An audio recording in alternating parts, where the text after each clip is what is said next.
안녕하십니까. 이 저녁에도 천국을 향해서 힘차게 달려가시길 바랍니다.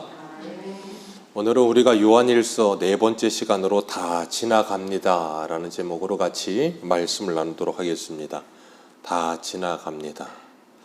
벌써 겨울이 지나고 봄이 왔는데 어느덧 이제 봄이 지나고 여름이 오려고 막 날씨가 막 더워지고 막 그러기도 하더라고요. 하나님께서 우리나라는 사계절을 주셔서 참 얼마나 감사한지 몰라요. 계절의 변화를 우리가 체감하잖아요. 눈으로도 보고 계절의 변화를 보면서 우리가 느끼는 게 뭐냐면 뭔가 하나 지나가면 새로운 계절이 또 찾아온다는 거예요.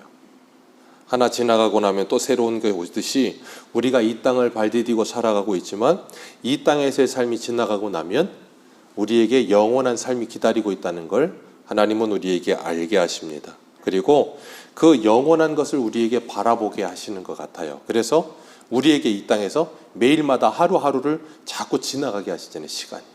시간이 자꾸 지나갑니다. 네.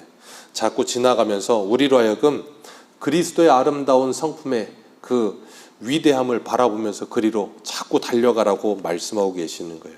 그렇기 때문에 우리는 이 땅을 살면서 예수 그리스도를 믿고 구원받았고 아직 그 구원이 완성되지 않은 상태로 진행 상태로 있는 줄 압니다.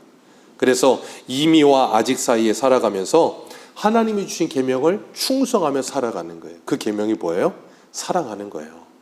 그래서 우리는 사랑받고 사랑하며 이 땅을 살아가기를 원하시는 거예요. 왜냐하면 시간이 지나갈수록 이 세상은 점점 더 어두워질 것이고 예수님이 마태복음 24장에 말씀하시는 것처럼 계속 뭐는 식어질 거라 그랬어요?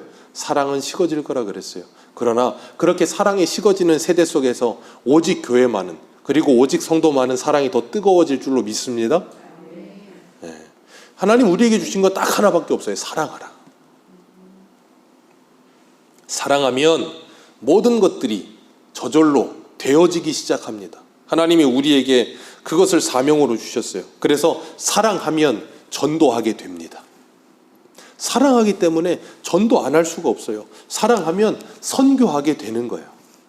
이번에도 우리 필리핀 선교사님 최용천 선교사님이 이제 잠깐 들어왔다가 이제 또 6월달에 출국을 하는데 사랑하면 나가는 거예요.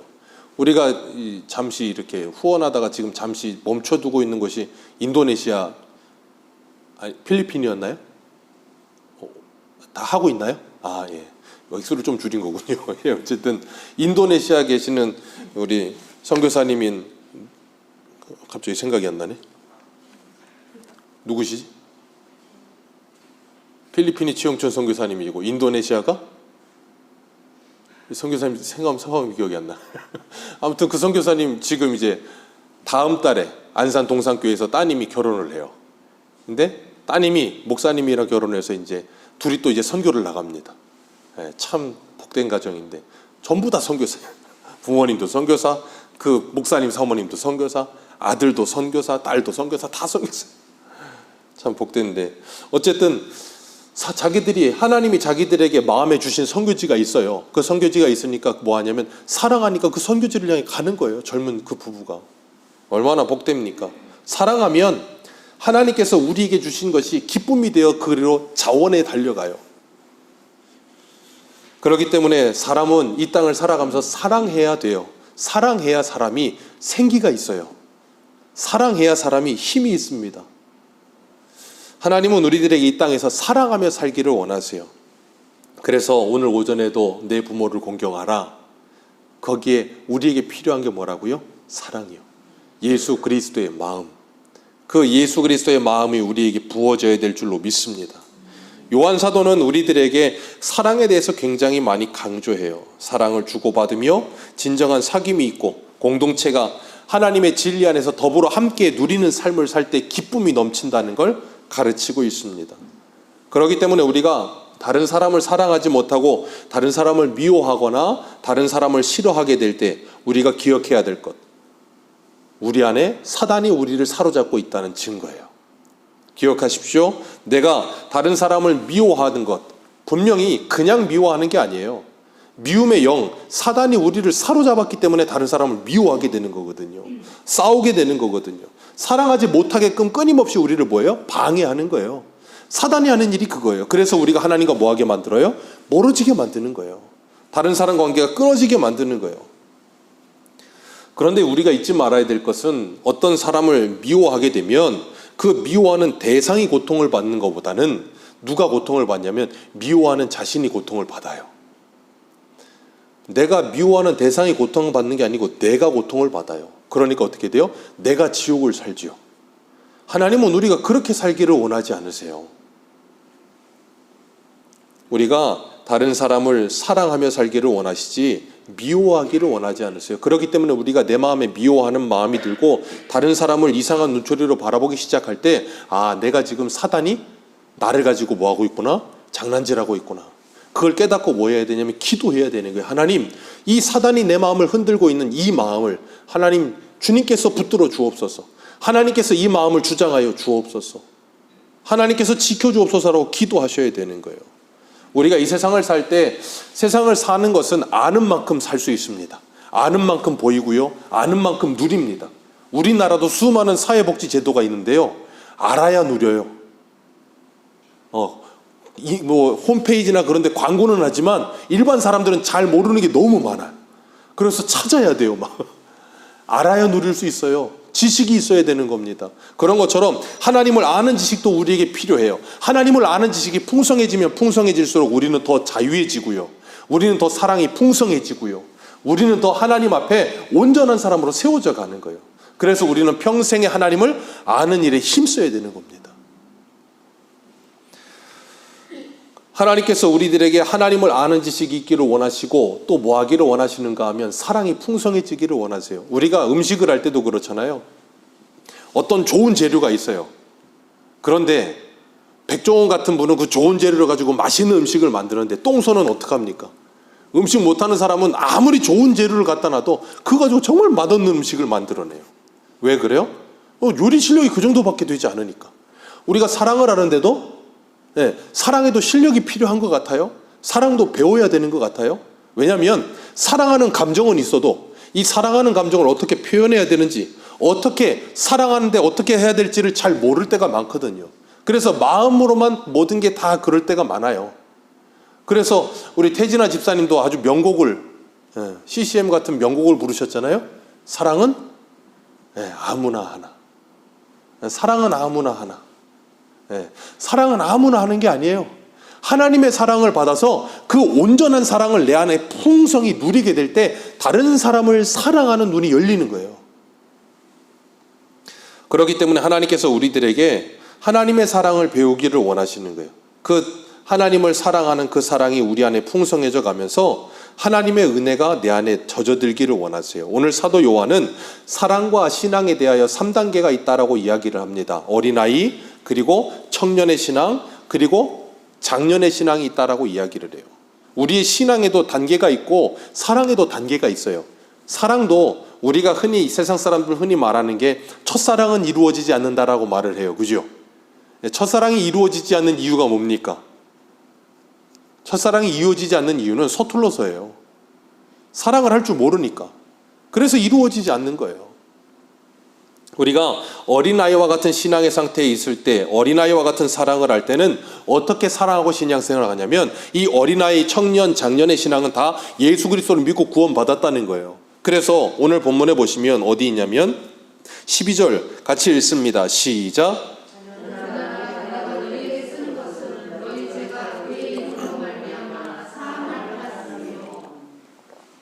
자녀들에게 쓰는데 뭐라 그래요? 너희의 죄가 예수 그리스도의 이름으로 말미암아 사함을 받았다. 너희 구원받았다 그 말이에요. 그죠? 그리고 14절에도 보면 14절 같이 읽습니다. 시작. 아이들아 내가 너희에게 쓴 것은 너희가 아버지를 알았음이요. 너희가 아버지를 알았다라고 말씀하세요. 그게 뭐예요? 영생이잖아요. 요한복음 17장 3절에 아버지와 아들을 아는 것이 영생이라고 말씀하셨으니 너희들은 예수 그리스도의 이름으로 구원을 받았고 죄사함을 받았고 너희들은 하나님을 알았다. 너희들은 이미 이제 뭐하고 있다? 영생을 산다. 그러니까 예수 그리스도를 믿은 사람은 그 즉시로 뭐 하는 거예요? 영생을 사는 거예요. 아멘이십니까? 영생을 사는데 문제는 하나님을 아는 지식이 풍성하지 않다 보니까, 좁다 보니까 어떻게 되냐면 사람이 굉장히 이기적이에요. 어린아이들 태어나면 어린아이들은 굉장히 이기적입니다. 갓난애들은 절대 부모를 배려하지 않습니다. 부모를 배려하는 갓난아이가 있으면 찾아보세요. 이 세상 지구상에 어떤 갓난아이도 부모를 배려하는 아이는 없어요. 굉장히 이기적이에요. 무조건 뭐예요? 내가 불편하면 울어요. 떼를 쓰고 무조건 나 중심이야. 그럼 어떡합니까? 부모가 그 아이를 다 맞춰주죠. 기저귀 갈아주고 젖주고 뭐 해가면서 다 해서 키웁니다. 절대 어린아이가 다른 사람을 배려하거나 어른처럼 굉장히 다른 사람을 사랑해주는 그런 아이는 없어요. 그래서 아이들이잖아요. 신앙생활도 처음 신앙생활을 하면 잘 몰라요. 여러 가지로 내가 이 세상을 바라보는 관점이 굉장히 다각도로, 제가 예전에 그런 말씀 드렸잖아요. 우리의 신앙생활은 4D와 같은 것이어야 된다고. 2D는 평면이고 3D는 뭐예요? 입체적이고 4D는 뭐예요? 위, 아래, 좌우 전체적으로 막 움직이면서 막 경험하잖아요. 영화를. 그런 것처럼 신앙생활도 평면만 바라보는 게 아니라 입체적이어야겠다가 그 다음 뭐 해야 되냐면 이 사방을 볼 수 있는 신앙이어야 된다는 거예요. 그래서 다른 사람도 바라볼 수 있어야 되고 모든 관계를 생각해야 되는데 어린아이와 같을 때는 그런 생각을 잘 못해. 직선적이고 평면적이에요. 나만 보이는 거예요. 그러니까 굉장히 어떻게 해요? 이기적이죠. 사랑을 받고 싶어 하죠. 사랑을 하기보다는 사랑을 받고 싶어 하는 경우가 더 많아요. 아직 어리기 때문에 그래요. 그리고 사람을 만나도 나와 맞는 사람과 만나고 싶고 맞지 않는 사람을 별로 그렇게 달가워하지 않고. 그래서 사도 바울은 고린도전서 3장 1절과 2절에 이렇게 말해요. 형제들아, 내가 신령한 자들을 대함과 같이 너희에게 말할 수 없어서 육신에 속한 자 곧 그리스도 안에서 어린 아이들을 대함과 같이 하노라. 내가 너희를 젖으로 먹이고 밥으로 아니하였노니 이는 너희가 감당하지 못하였음이니라. 지금도 못하리라. 너희는 아직도 육신에 속한 자로다. 너희 가운데 시기와 분쟁이 있으니 어찌 육신에 속한 사람을 따라 행함이 아니리요. 예수 그리스도를 믿고 구원받았음에도 불구하고 성도라는 이름을 가졌음에도 불구하고 여전히 육신의 사람들과 똑같은 모습으로 살아가는 경향이 많다고요. 왜? 우리 안에 여전히 우리의 본성이 그대로 남아있거든요. 잘 벗어지질 않아요. 기억하십시오. 우리의 본성이라는 건 예수 믿고 나면 한순간에 뭐가 드라마틱하게 변하거나 뭐가 벗겨지는 게 아니에요. 잘 안 벗겨집니다. 본성이기 때문에 그래요. 그래서 시기와 분쟁이 일어나기도 하고 이기적이기 때문에 감정 컨트롤이 되지 않고 다른 사람 미우면 미운 거고 본능대로 살려고 해요. 그런데 너희들은 예수 그리스도로 말미암아 구원받았으며 너희가 하나님을 알았음을 잊지 말고 기억하라라고 말씀하고 계시는 거예요. 그런데 거기에 멈추지 말라는 거예요.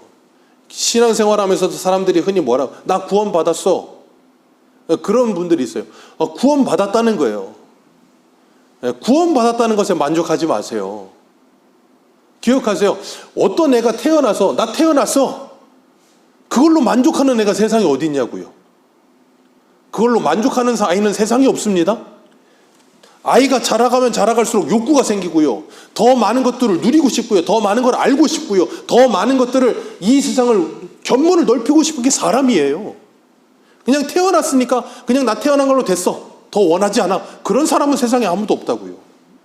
신앙생활도 마찬가지예요. 내가 구원받았다는 것에 만족하는 것이 아니라 구원받았다면 이제 내가 뭘 해야 되는가를 생각해야 되는 거예요. 그냥 태어났으면 사는 게 아니라 태어났으면 내가 이 땅에 왜 태어났는가? 무엇을 위해 태어났는가? 내가 뭘 하는 존재로 살아야 되는가에 대해서 고민해야 되는 거예요. 두 번째, 청년의 단계에 신앙생활이 있다 그러세요. 혈기 왕성하고 힘이 충천해요. 청년들 아주 그냥 생기가 돌죠. 참 부러워요. 너희가 악한 자를 이기었음이라 그렇게 말씀하세요. 왜요? 강하거든요.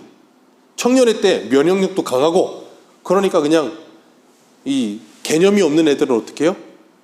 상관없어 그러고 그냥 막 뛰어다니고 그러잖아요. 그런 개념 없는 애들은 안 되겠지만 어찌됐든 청년의 때와 같이 굉장히 혈기왕성하고 강력한 힘을 가지고 있어요. 그런데 문제는 뭐냐면 그렇게 강력한 힘을 가지고 있지만 아직 온전하진 않아요. 시행착오도 많이 겪습니다. 실수도 하고요. 그래서 책도 어떤 책이 있어요? 아프니까 청춘이다. 뭐 그런 말도 있잖아요. 실수도 하고 연약함도 있어요. 그러나 청년으로 신앙생활이 자라가기 시작하면서 여러 가지로 우리가 하나님의 말씀을 깨달아가면서 강력한 힘을 가져요. 그러니까 어떻게 해요? 14절 말씀 같이 한번 읽습니다. 14절 한번 읽습니다. 시작. 아이들아, 내가 너희에게 쓴 것은 너희가 아버지를 알았음이요. 아비들아, 내가 너희에게 쓴 것은 너희가 태초부터 계신 이를 알았음이요. 청년들아, 내가 너희에게 쓴 것은 너희가 강하고 하나님의 말씀이 너희 안에 거하시며 너희가 흉악한 자를 이겼음이라. 아멘. 청년에게 뭐라 그러세요? 너희가 강하다. 왜 강하대요? 하나님의 말씀이 너희 안에 있느니라. 하나님의 말씀을 읽고 듣고 묵상하고 그 말씀이 여기 충만해지기 시작하니까 강력해지는 거예요. 힘을 가지는 거예요. 그러니까 뭐예요? 흉악한 자들을 이기는 거예요. 넉넉히 이기는 거예요. 우리도 그러잖아요. 면역력이 강한 사람은 코로나에 강하대요. 코로나에 코로나 걸려도 크게 아프지 않고 지나간대요. 면역력이 강하면. 그런 것처럼 우리가 우리 안에 힘이 있을 때는 웬만한 거에 그렇게 우리가 상처를 받거나 아파하거나 힘들어하지 않아요. 왜요? 힘이 있으니까. 그래서 성도가 은혜가 충만할 때는 어때요? 항상 즐겁죠. 기쁘고 행복하죠. 그런데 은혜가 말라버리면요, 그 정반대가 돼버리는 거예요. 내 안에 하나님이 충만할 때, 내 안에 하나님이 사라질 때 그걸 우리는 극명하게 경험하잖아요. 그래서 하나님께서 우리들에게 하나님의 말씀이 우리 안에 가득히 채워지기를 원하고 계시는 거예요. 우리가 금요일 날도 열왕기하 18장 말씀 나눌 때 히스기야에 대해서 설명을 할 때 18장 5절에서 7절에 히스기야가 이스라엘의 하나님 여호와를 의지하였는데 그의 전후 유다 여러 왕 중에 그러한 자가 없었으니 곧 그가 여호와께 연합하여 그에게서 떠나지 아니하고 여호와께서 모세에게 명령하신 계명을 지켰더라. 여호와께서 그와 함께 하심에 그가 어디를 가든지 형통하였더라. 아멘. 그게 뭐예요? 청년의 신앙과 같은 상태인 거예요. 우리가 이 땅을 살아가면서 나이만 청년이라고 청년이 아니에요. 하나님의 은혜가 내 안에 충만할 때 그 사람은 어때요? 청년과 같은 마음가짐으로 사는 거예요. 그래서 히스기야와 같이 어디로 가든지 형통한 삶을 살아요. 어디를 가든지 믿음으로 살아가기 때문에 흔들리거나 실족하거나 좌절하지 않아요. 우리는 그런 삶이 항상 유지됐으면 좋겠잖아요. 그래서 하나님께서 우리에게 가르쳐 주신 게 있어요. 은혜의 방편으로 주셨어요. 뭡니까? 말씀, 기도, 성례. 그것이 하나님이 우리에게 은혜를 베푸시기 위한 은혜의 수단이라고 말씀하셨어요. 방편이라고 말씀하셨어요. 그러니까 우리는 그런 하나님의 은혜에 충만하여 힘 있는 삶을 남자답게 강건하여서 사랑으로 행하면서 악한 자들에게 시험에 들지 않고 웬만한 사람들을 그냥 좀 넓은 마음을 가지고 허허 웃으면서 넘겨버리고 막 그런 힘을 가지고 살려면 뭐 해야 돼요? 하나님의 말씀 안에 거해야 돼요. 하나님의 말씀을 항상 읽어야 돼요. 묵상해야 되는 거예요. 그리고 또 하나가 뭐라고요? 기도하는 거예요. 기도하는 가운데 하나님께서 우리에게 하나님의 마음을 부어주시는 거예요. 그럴 때 우리는 흉악한 자들을 넉넉히 이길 수 있어요. 그렇기 때문에 우리가 상황이나 환경을 탓하지 마세요. 상황이나 환경을 탓할 것이 아니라 내가 하나님의 은혜에 있지 않음을 우리는 늘 고민하셔야 되는 거예요. 요한일서 5장 4절, 우리 요한일서니까 5장 4절을 같이 한번 펴봅니다. 요한일서 5장 4절.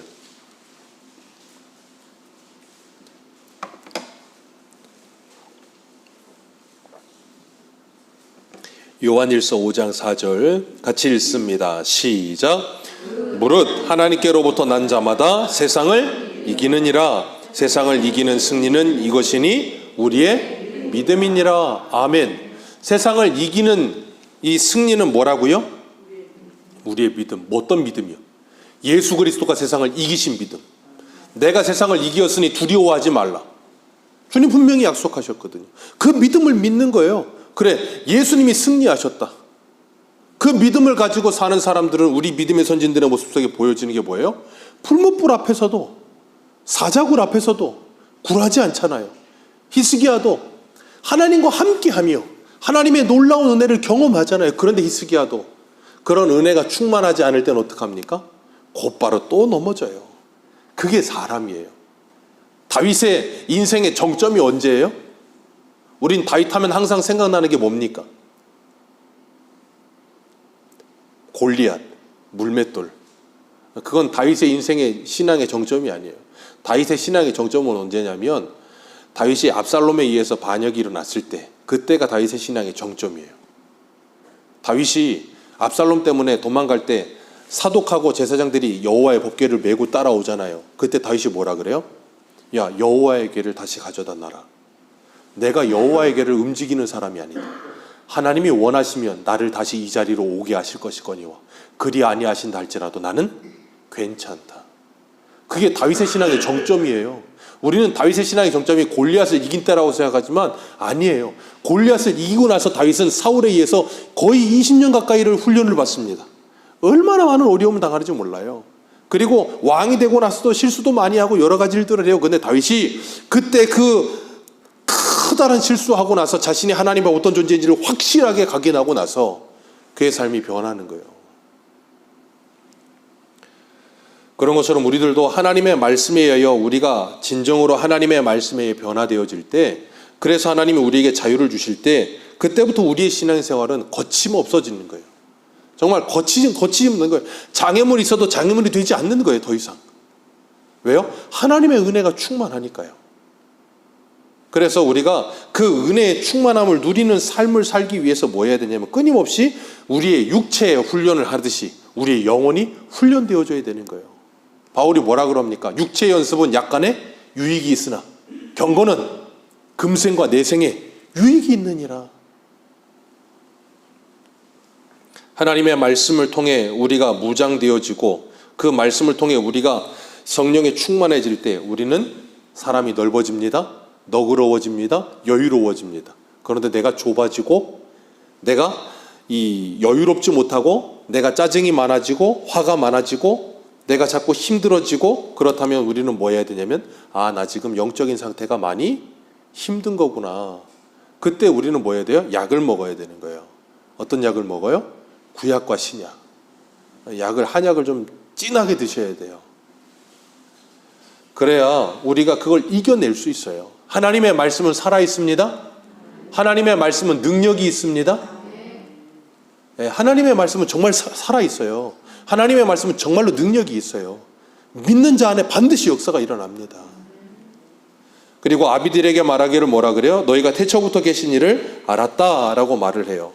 아이들에게도 알았다 말하고 청년들도 그 마음에 하나님의 말씀이 있고 아비들도 그 하나님을 알았고 그래서 뭐예요? 그 인생의 전생애가 예수 그리스도를 믿은 순간부터 주님의 나라에 가는 그날까지 하나님을 아는 일에 힘쓰는 삶을 사는 거예요. 그래서 하나님을 아는 것과 믿는 것이 하나 되어 그리스도의 장성한 분량이도록 자라가는 거예요. 계속 원숙해져 가는 거예요.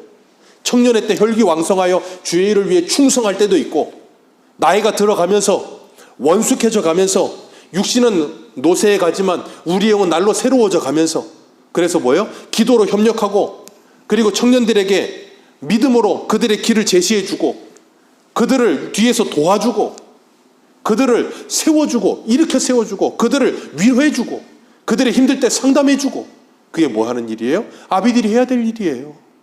각자가 해야 될 일이 있어요.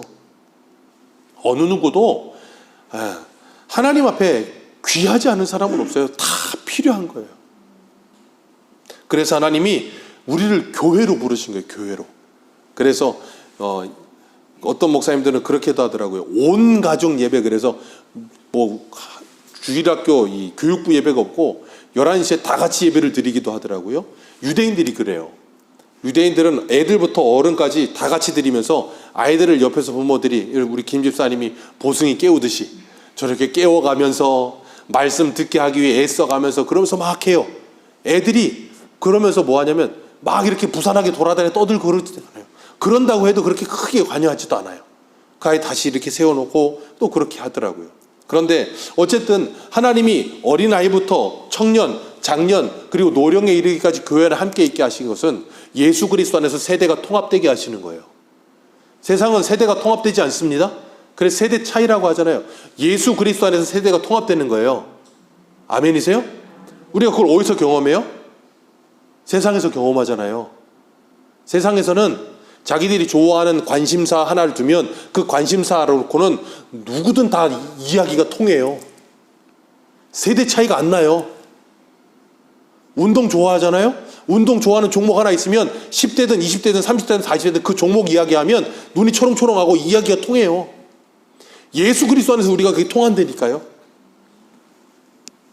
그렇기 때문에 하나님께서 우리들에게 하나님의 말씀에 충만하라 그러시는 거예요.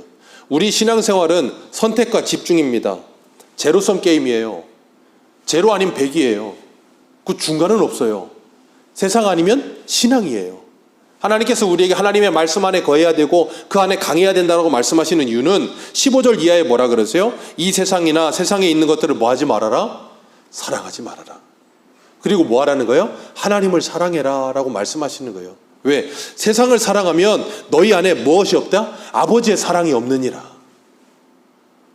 세상을 사랑하는데 아버지의 사랑이 우리 안에 있을 거라는 생각을 갖는 것 자체가 어처구니가 없는 거예요. 왜냐하면 뭐 51대 49가 아니에요. 100대 0이에요. 그러니까 하나님의 사랑이 내 안에 있으면 세상의 사랑이 0이 돼요. 근데 세상의 사랑이 내 안에 들어오면 하나님의 사랑이 0이 돼버립니다. 관심사가 바뀌어버리는 거예요. 우리 안에 모든 것들이 그렇기 때문에 뭐 하게 되는가 하면 이 세상의 사람들이 사랑 안에 살아가야 되는데 사랑을 하지 못하니까 진짜 사랑이 없으니까 뭐예요? 자꾸 다른 걸 사랑하거든요. 마치 예레미야 2장의 말씀처럼 생수에 근원된 하나님을 버리고 터진 웅덩이를 파요. 그러니까 그 안에 아무리 채워도 뭐예요? 채워지지 않잖아요. 그러니까 괴로운 거예요. 늘 그걸 채우려고 애를 쓰는 거예요. 그러니까 사람들이 뭐예요? 중독되는 거예요. 무엇인가 중독되는 사람들은 왜 그런가 하면 그걸 사랑하기 때문에 중독되는 거거든요. 그러니까 그거 없으면 어떻게 돼요? 죽어요. 그거 없으면 죽어요. 그러니까 남녀가 사랑하면 어떻게 돼요? 나는 저 오빠 없으면 죽어. 그런 경험 없으세요? 나는 오빠 없으면 죽어. 오빠만 있으면 돼. 그래서 처음 사랑해서 뜨겁게 그냥 사랑이 불타오르면 그런다고요. 그러니까 그 사랑에 중독돼 버리는 거예요. 게임에 중독돼 버리는 거예요. 그러니까 애들 게임 없으면 어떻게 돼요? 미치는 거예요. 요즘 아이들 10대 아이들, 중고등학교 아이들 핸드폰 뺏으면 어떻게 돼요? 심한 애들 금단 현상이 일어난대요. 막 불안해하고 애들이 집중을 못 한대요. 왜? 핸드폰을 사랑하니까. 그렇게 제로섬 게임인 거예요. 100 아니면 0이에요. 하나님의 사랑이 내 안에 채워지면 다른 게 채워지지 않아도 괜찮아요. 그래서 오빠만 있으면 돼 하던 게 이제 점점점 결혼을 하고 이제 콩깍지가 벗어지면 이제 어떻게 돼요? 오빠는 없어도 돼가 되는 거예요. 그렇게 바뀌는 거예요. 바뀌어. 그런 것처럼 우리의 신앙생활이 하나님의 은혜가 내 안에 충만하게 채워지기 시작하면 육신의 정욕과 안목의 정욕과 이생의 자락이 사라져갑니다. 그러니까 우리가 그걸 버리려고 애를 쓸 필요가 없어요. 하나님의 은혜를 받으려고 애를 써야 되는 거예요. 은혜를 받으면 저절로 벌어져요. 저절로 떨어져 갑니다. 그런데 육신의 정욕에 빠져드는 이유가 뭐예요? 제가 아까 뭐라 그랬어요? 사람은 하나님이 사랑하고 사랑받으며 사는 존재로 만드셨다 그랬잖아요. 그러니까 하나님의 사랑이 없으니까 육신적인 쾌락을 쫓는 거예요. 이 성적인 쾌락 아니면 이 말초신경을 건드리는 이런 쾌락들, 그런 걸 자꾸 찾아가는 거예요. 우리나라에 그러고 나니까 일어나는 일이 뭐예요? 우리나라도 더 이상 이제 이 백색가루, 이 마약의 청정지역이 아니에요. 일반인들이 여기저기서 막 마약을 하고 돌아다니고 있어요. 왜 그럽니까? 이 쾌락 때문에. 이 즐거움, 이 쾌락을 놓지를 못하는 거예요. 왜 그래요? 그 안에 하나님의 사랑이 없기 때문이에요. 그 하나님의 사랑이 가득해지면 그 모든 것들로부터 멀어지는 거예요. 그런 거 매번 경험하시잖아요. 경험 안 하세요? 요즘 저희 아이들 하유주의 최대의 관심사는 뭔지 아세요? 포켓몬. 그놈의 포켓몬이 뭐라고? 그 피카츄가 뭐라고? 그 10년인가 20년 전에 나왔던 만화. 그때도 빵이 나왔었어요. 제가 기억해요. 그때도 그 스티커가 있었어요. 그땐 저도 안 가졌어요. 그럼 지금은 그걸 막 팔아요. 빵 하나에 1,000원인가 하는데 그 스티커 하나에 5,000원이래. 제가 그거 이렇게 그 하영이 무슨 물건을 사려고 당근마켓 보다가 보니까 당근마켓에 얼마나 어처구니 없는지 포켓몬 그 스티커를 구할 수가 없으니까 그려준대요. 그려서 하나에 500원을 판대. 근데 그림을 봤어요. 그림을 잘 그리면 이해라도 해. 우리 요한이만큼밖에 안 그려. 근데 그걸 막 그려갖고 색칠을 해갖고 정성은 들였더라고. 정성은 색깔별로 색칠을 하고 그림은 되게 못 그렸는데, 그리고 그걸 팔겠대. 그걸 보면서 정말 어처구니가 없어서. 왜 그런 말을 해요 제가? 지나고 나니까. 제가 요한이 말할 땐 그거보다 더 했어요 저는. 그냥 무슨 딱지니 병따개니 그냥 수두룩이 쌓아놨어요. 제가 영종도 딱지왕이었어요. 저는 원정을 다녔습니다. 딱지가 집에 라면 박스로 이렇게 쌓여져 있어요. 이렇게. 그게 뭔가 내가 대단한 사람. 딱지를 벽으로 세워놨다니까 이렇게. 애들이 딱지를 보고 맨날 도전해. 그럼 가갖고 다 따오고 막. 저도 안 가져요 지금. 불쏘시개라도 안 써요 지금은. 왜 그래요? 지나고 나니까 관심사가 바뀌는 거예요. 그런 것처럼 우리가 이 땅에서의 삶의 쾌락의 극이, 사람들이 술을 먹고 마약을 하고, 왜? 다른 뭘로 해봐도 더 이상 쾌락이 없으니까 거기까지 가는 게 쾌락의 끝은. 거기에서 끝나는 게 아니고 영적인 세계로 하나님의 나라로 옮겨지게 되면 그 모든 건 저도 안 갖는 게 돼버리는 거예요. 그러려면 어떻게 되면 예수를 만나야 되는 거예요. 그래서 오늘 뭐라 그래요? 너희들이 아버지를 알았다 말하는 거예요. 그걸 알아야 돼요. 알기 전에는 답이 없어요. 그리고 안목의 정욕에 빠지는 것, 왜 그렇습니까? 견물생심이라고 하잖아요. 그러니까 이 홈쇼핑 자꾸 보지 마세요. 너무 많이 보지 마세요. 보면 자꾸 보잖아요. 그걸 자꾸 주야로 묵상하면 필요 없었는데 필요해져요. 정말 신기한 사람이 돼요. 원래 필요가 하나도 없었거든요. 필요를 느끼지도 않았어요. 근데 자꾸 보잖아요. 자꾸 필요해져. 그거 없으면 큰일 날 것 같아. 근데 사잖아요. 1년에 한 번, 두 번도 안 씁니다. 참 신기해요 사람이. 안목의 정욕에 빠져들면 답이 없는 거예요. 그렇기 때문에 주님 뭐라 그러세요? 눈이 밝으면 온몸이 밝아질 것이라고 말씀하시는 거예요. 하나님의 성령에 우리들의 눈을 열어달라고 기도하셔야 되는 거예요. 안목의 정욕에 빠질 때마다. 세 번째가 뭐예요? 이생의 자랑. 히스기야, 제가 좀 전에 말씀드렸잖아요. 하나님과 연합하였고 하나님을 떠나지 않았으며 그 이전과 이후에 그와 같이 하나님을 의지하던 자가 없더라. 근데 히스기야가 죽을 병 걸렸을 때 하나님이 그 죽을 병을 고쳐줬습니다. 그리고 나니까 히스기야가 한 일이 뭐였어요? 저 바벨론의 원방에 있는 바벨론의 그 이름 뭐예요? 바벨론왕 느부락, 이름이 헷갈려요. 발라닥 무슨, 아무튼 그래요. 그 왕이 사신들을 보내니까 뭐예요? 히스기야가 자기 보물 창고와 군기고를 다 열어가지고 그걸 다 보여줘요. 그 뭐 하는 거예요? 자랑하고 있는 거예요. 아니 병 고쳐서 나아가지고 축하해 줬으면 고맙다. 나 죽을 병 걸렸었는데 하나님이 나 낫게 해줬다. 하나님을 자랑해야지. 왜 쓰잘데기 없이 지갑은 열어 자랑하라고, 왜 쓰잘데기 없이 자기 힘이 얼마인지 그걸 왜 자랑하냐고요. 죽을 병 갈 때 낫으면 감사한 줄 알아야지. 근데 사람이 그러지 않는 것 같아요. 히스기야가 뭐 그러려고 그랬겠습니까? 히스기야도 믿음이 좋은 사람이에요. 근데 그가 하나님의 은혜에 충만하지 않으니까 그 순간 어떻게 돼요? 한순간에 떨어지는 거예요. 한순간에. 그건 뭘 말해요? 저도 여러분도 어느 누구도 안전한 사람은 없다 그 말이에요. 한순간에 떨어질 수 있어요. 그러니까 우리는 뭐 해야 돼요? 넘어질까 늘 조심하셔야 되는 거예요. 왜? 사단은 틈만 있으면 뒤집고 들어오니까. 그러니까 자랑을 하게 만들어요. 그러니까 사람이 어떡합니까? 어려서는 부모님 자랑을 해요. 우리 아빠 이런 사람이야? 조금 크면요 애인 자랑을 합니다. 조금 더 크면요 애들 자랑을 합니다. 조금 더 크면요 손주 자랑을 합니다. 그러다가 어떻게 돼요? 가는 거예요. 그 자랑만 하다 가요. 이생의 자랑 다 지나갑니다. 쓸데없는 거예요. 주님 그래서 우리에게 뭐 하라 그러세요? 하나님을 자랑해라 그러시잖아요.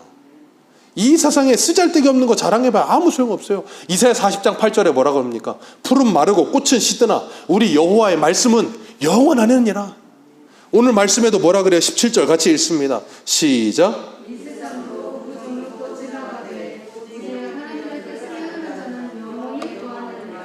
아멘. 다 지나갑니다. 지나갈 거예요. 그러나 하나님의 뜻대로 행하는 자는 영원히 서리라. 왜요? 하나님의 말씀이 그 안에 있기 때문에 영원히 서리라. 우리들도 조금 있으면 지나갈 거예요. 조금 있으면 지나갑니다. 저도 조금 있으면 지나갑니다. 금방 지나가요. 아이들 크는 거 보니까 금방 가더라고요. 얼마 안 있으면 지나갈 거예요. 영원하지 않아요. 그런데 사단은 우리들을 자꾸 유혹해요. 영원할 것처럼. 여기서 영원할 것처럼. 저 남자의 사랑이 영원할 것처럼. 저 여자의 사랑이 영원할 것처럼. 저 물건이 영원히 나에게 즐거움을 줄 것처럼. 저 무엇이 나에게 영원히 만족을 줄 것처럼. 거기에 속지 마세요. 다 지나갑니다. 영원한 건 이 땅에 하나도 존재하지 않아요. 오직 하나님의 말씀만이 영원합니다. 우리가 그 하나님의 말씀을 붙들 때 그 사람만 영원한 거예요. 그런 사람만 믿을 만한 사람이에요. 우리가 하나님의 말씀을 붙들고 하나님의 뜻을 행하며 이 세상의 정욕도 자랑도 쓸데없는 것이라는 걸 우리가 알게 될 때 이거 자랑이 뭐하나. 그리고 알고 나면 어떻게 되냐면 부끄러워져요.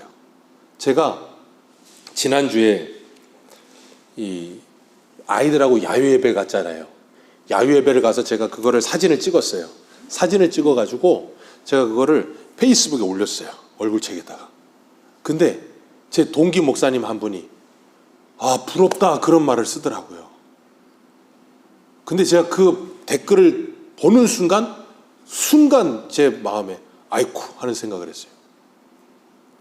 아이쿠 하는 생각을 했어요. 내가 이게 자랑하고 있었나? 하는 생각이 순간 들더라고요. 저도 모르게 순간 섬뜩하더라고요. 그래서 이걸 올리지 말았어야 되는데 올렸나 하는 생각한 게, 사진을 남겨두고 좋아서 올린 거였는데 다른 사람에게는 오히려 그렇게 비춰줄 수도 있겠다는 생각이 들더라고요. 자랑 쓰잘데기 없는 겁니다. 해봐야 아무 남는 게 없어요. 근데 우리 젊은 사람들은 그 SNS 때문에 그 안목의 정욕에 휩싸여서 요즘 젊은 사람들은 카드빚을 긁어가면서 가요. 결이야. SNS 보면 애들 여행 가고 좋은 데 가고 다 카드야. 부러워하지 마. 걔들 다 지금 카드빚에 허덕이고 있는 애들이야. 근데 그거 보면 어디 호텔 가갖고 그냥 멋있게 뭘 하라고 하나에 10만 원 막 카드비 막 쌓여가고 뒤는 죽어가고 사진은 찍어서 올리고, 그러니까 집에 있는 나는 괜히 뒤처지는 것 같고 그런데 나도 한번 가서 찍어야 되는데 쓸데없는 짓입니다. 우리가 이 땅에서 그런 잘못된 생각에 휩싸이지 마시고 영원한 하나님의 나라를 바라보면서 이 땅에서 우리가 행복해야죠.